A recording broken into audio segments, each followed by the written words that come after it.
Meu irmão, minha irmã, como é bom poder chegar até você neste momento, como é bom poder falar com você, como é bom poder lhe trazer dominicalmente uma palavra de vida para alimentar o seu coração, consequentemente fortalecer a sua semana.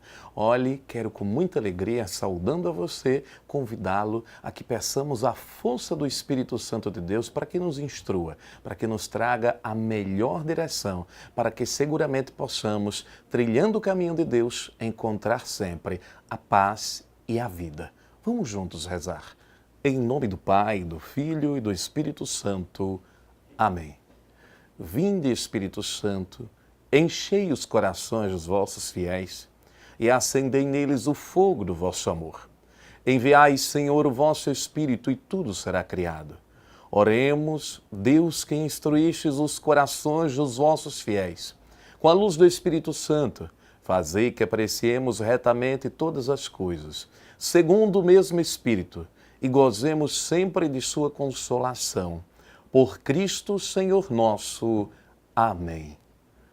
Em nome do Pai, do Filho e do Espírito Santo. Amém. Anúncio do Evangelho de Jesus Cristo segundo Marcos. Glória a vós, Senhor. Os fariseus e alguns escribas, vindo de Jerusalém, ajuntaram-se em torno de Jesus. Eles perguntaram que alguns dos seus discípulos comiam com as mãos impuras. E por que isto acontecia? Isto é, sem lavar as mãos. Ora, os fariseus e os judeus, em geral, apegados à tradição dos antigos, não comem sem terem lavado as mãos até o cotovelo. Os fariseus e os escribas perguntaram a Jesus: por que os teus discípulos não seguem a tradição dos antigos, mas tomam a refeição com as mãos impuras? Chamando outra vez a multidão, dizia: nada que de fora entra na pessoa pode torná-la impura. O que sai da pessoa é o que o torna impuro. Palavra da salvação. Glória a vós, Senhor. Amigos e amigas, vejam bem. O processo de contaminação pela impureza era uma questão grave e ultrapassava toda a imaginação dos escribas e também dos fariseus. Eles temiam tornarem-se impuros pelo contato físico com coisas e pessoas. Assim, conduzidos pelo pensamento tão equivocado, estavam que se tornavam impedidos de perceber os verdadeiros agentes de contaminação. Vejam, era urgente que Jesus apontasse para eles onde estavam e em que consistiam os elementos contaminadores. Desta maneira, para Jesus, o que contamina o homem não está fora de si, mas sim está radicado no mais íntimo do seu coração. Infelizmente, não é fácil se precaver quando não se tem um coração puro. Daí provém as impurezas que incapacitam o ser humano para um relacionamento adequado com Deus. É relativamente fácil segregar-se das coisas e pessoas tidas como transmissoras de impureza. Pelo contrário, é extremamente difícil manter a devida distância do que sai de dentro da pessoa e tem o poder de contaminar.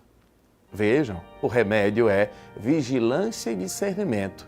São duas atitudes imprescindíveis. Sem elas, a hipocrisia apodera-se da ação humana. Não raro, a pessoa fiel às regras de purificação acaba sendo a mesma que nutre pensamentos contra o próximo. Olhe, meus amados irmãos, o discípulo do reino, ele previne-se contra esta falta de autenticidade, contra esta falta de verdade. Dele se exige, em primeiro lugar, a purificação das motivações de suas ações. Seu agir deve brotar de uma colaboração e de um coração puro, sem dolo nem má fé e buscar unicamente o bem do próximo. Olhe, meus queridos, esta é a pureza requerida por Deus. A outra se reduz à mera questão de higiene, sem a menor relevância. Portanto, como dizia no ontem, só se é verdadeiro discípulo quando trazemos e nutrimos no coração uma experiência inspirada nos sentimentos do coração de Deus.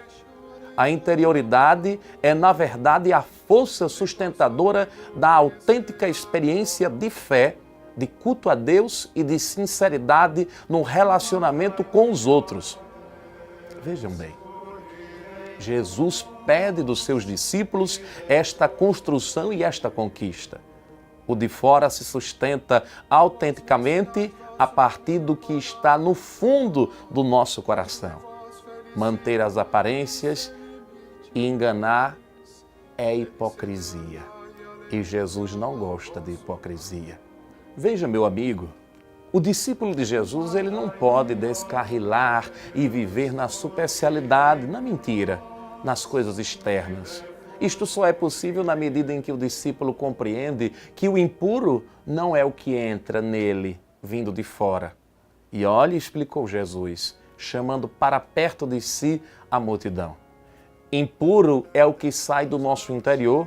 E ele recorda, viu, queridos, em linguagem bem direta, bem clara, o que é que sai do nosso interior e que nos torna impuros. Vejam, as más inclinações, as más intenções, imoralidades, roubos, assassínios, adultérios, ambições, inclusive as ambições desmedidas que nós não temos controle, as maldades, as fraudes, a devassidão, a inveja, a corrupção, a calúnia, o orgulho, a falta de juízo. E Jesus conclui, todas essas coisas más, elas saem muitas vezes dentro de nós e são elas que nos tornam impuros. É fácil colocar capaz, roupas e cores que indicam outras coisas, até nobres. O que vale é verificar o fundo do coração, diante de Deus e da própria consciência. Deus não se engana, Ele é mais do que qualquer outro. Mesmo a própria pessoa conhece mais o escondido do coração. Ao discípulo só resta uma alternativa: passar a limpo a própria interioridade permanentemente e escolher sempre o caminho do amor que o resgata, que nos recria, que nos perdoa e nos reconcilia com Deus. Outra opção de que devemos a todo custo fugir é a hipocrisia. Isto é, a condição de um povo que louva com as mãos e os lábios, mas o coração está muito longe de Deus. A mais longa jornada é a jornada interior. Isso é muito importante que nós possamos absorver. E como isto é verdade, viu? Jesus entendeu as condições do coração humano. O que é em nossos corações que pode realmente nos fazer necessitar de uma cirurgia espiritual do coração. De nossos corações vêm os maus pensamentos, imoralidade sexual, crimes, violências, cobiças, más intenções, fraudes e muito mais. Corramos ao cirurgião de todos os tempos para que ele faça um novo transplante do nosso coração. Dá-me um novo coração igual ao teu, meu mestre. É o que nos pedimos hoje, para que nós tiremos as pedras que nos impedem, então, de caminharmos na presença de Deus. Vejam bem, queridos irmãos e queridas irmãs, é preciso, então, que, sobretudo, possamos olhar para o nosso interior. Olhando para o nosso interior, procurando com a purificação contínua e deixar que Jesus, que é manso e humilde de coração, possa nos dar um coração semelhante ao dele, como diz o Evangelho de Mateus no capítulo 11, no versículo 27 seguinte. Fazei-nos, Senhor, viver a reconciliação, viver nos teus caminhos, viver a tua vontade. Peçamos a Deus, neste domingo de forma especial, que no nosso coração possa nascer o desejo de que o Senhor Jesus nos visite, e retire tudo aquilo que de nós não importa para a convivência com Deus, para a convivência com os irmãos, para a convivência em sociedade. Tudo aquilo que nos atrapalha a vivermos a vontade de Deus. Olhe, Deus nos chamou para a santidade e não tenhamos dúvidas disso. Muito mais do que nos preocuparmos com regras, com situações que muitas vezes nos prendem a um superficialismo, a um mascaramento, peçamos a Deus que nos auxilie pela força do Espírito Santo a trabalhar o nosso interior, para que em nós o Espírito de Deus possa trabalhar de tal forma para que possamos, naquilo que ainda nos impede de uma comunicação íntima com Deus, sermos curados. Peçamos a Deus neste dia, de forma especial, que Ele cure o nosso coração. E eu peço a Deus mesmo que o seu coração neste dia seja curado e que a experiência maravilhosa desse amor de Deus que transforma a nossa vida possa alcançar o meu e o seu coração. De todo o meu coração, queridos e queridas, eu lhes dou a bênção deste domingo. O Senhor esteja convosco. Ele está no meio de nós. Abençoe-vos o Deus Todo-Poderoso, o Pai, o Filho e o Espírito Santo. Amém. Meu amigo, minha amiga, muito obrigado por estar conosco, por fazer acontecer essa programação. Deus o abençoe e até o próximo domingo com mais um programa Palavra de Vida.